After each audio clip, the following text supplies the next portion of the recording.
Rajasthan high court stenographer भर्ती 2020 न्याय व्यवस्था में परिवर्तन गति 80 शब्द प्रति मिनट। डिक्टेशन स्टार्ट होगी 5 सेकंड बाद।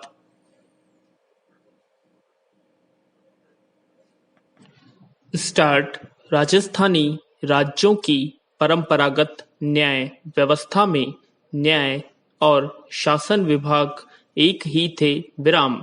न्यायालयों में मुकदमों का लिखित रिकॉर्ड नहीं रखा जाता था तथा गवाही देने के नियम भी सरल थे।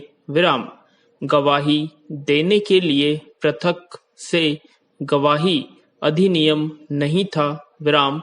इस संदर्भ में डॉक्टर जैन लिखते हैं कि अपराध को व्यक्ति के विरुद्ध अपराध माना जाता था, समाज के विरुद्ध नहीं। विराम। कानून के समक्ष सब बराबर नहीं थे।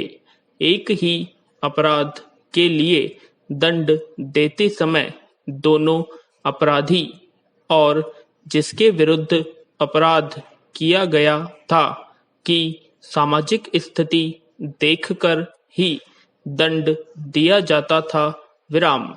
डॉक्टर जैन का यह भी कहना है कि अंग्रेज अधिकारियों ने राजस्थानी राज्यों की न्याय व्यवस्था का जो चित्र प्रस्तुत किया है वह दुराग्रह से ग्रसित है, अन्यथा स्वयं अंग्रेज अधिकारियों ने यह स्वीकार किया था कि राजस्थानी राज्यों की परंपरागत न्याय व्यवस्था से लोगों में किसी प्रकार का असंतोष नहीं था। विराम। राजस्थानी राज्यों पर ब्रिटिश आधिपत्य स्थापित होने से पूर्व मराठा और पिंडारियों की धमाचौकड़ी के कारण परंपरागत न्याय व्यवस्था पूरी तरह से अस्त व्यस्त हो चुकी थी। विराम। अतः राजस्थानी राज्यों के साथ संधियां 1817-18 ईस्वी संपन्न करने के बाद अंग्रेजों ने सर्वप्रथम न्याय व्यवस्था में सुधारों की तरफ ध्यान दिया। पैरा। 1839 ईस्वी से पूर्व जयपुर में न्याय और शासन विभाग एक ही थे, किंतु 1839 ईस्वी में जब जयपुर की राजमाता को अभिभावक पद से हटाकर ब्रिटिश पॉलिटिकल एजेंट के नियंत्रण में शासन परिषद का गठन किया गया तथा पॉलिटिकल एजेंट थर्सबी ने न्याय विभाग को पृथक कर ब्रिटिश प्रांतों में प्रचलित अदालतों के अनुरूप राज्य में दीवानी और फौजदारी अदालतें स्थापित कर दी, जो ब्रिटिश प्रांतों में प्रचलित न्यायिक नियमों के अनुसार कार्य करने लगी। विराम। तहसीलदार का न्यायालय न्याय प्रशासन की सबसे छोटी इकाई थी। विराम। इस अदालत के ऊपर नाजिम अदालतें तथा राजस्थानी में मुंसिफ अदालतें थी। विराम। इन अदालतों के निर्णय के विरुद्ध अपील सुनने के लिए एक अपील न्यायालय था, जिसमें 4 जज होते थे। इनमें से 2 जज दीवानी अपील सुनते थे और 2 जज फौजदारी अपीलें सुनते थे। विराम।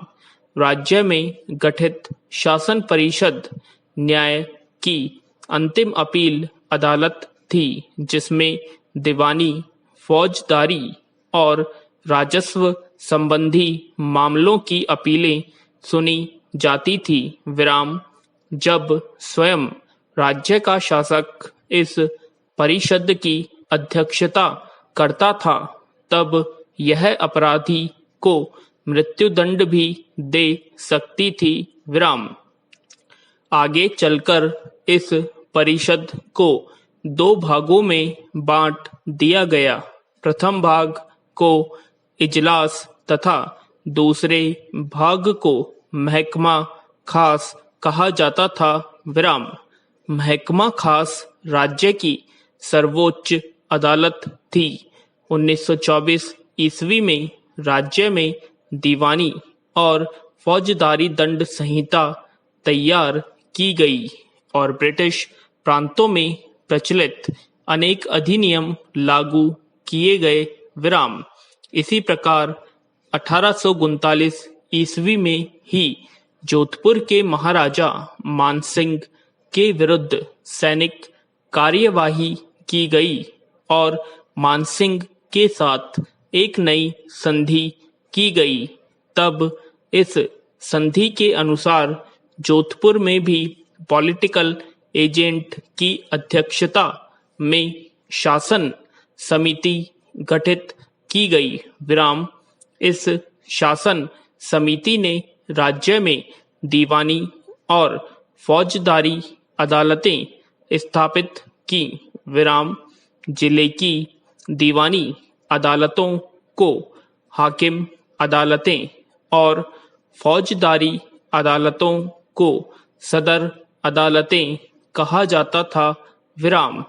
यहाँ भी महकमा खास न्याय की अंतिम इकाई थी। विराम।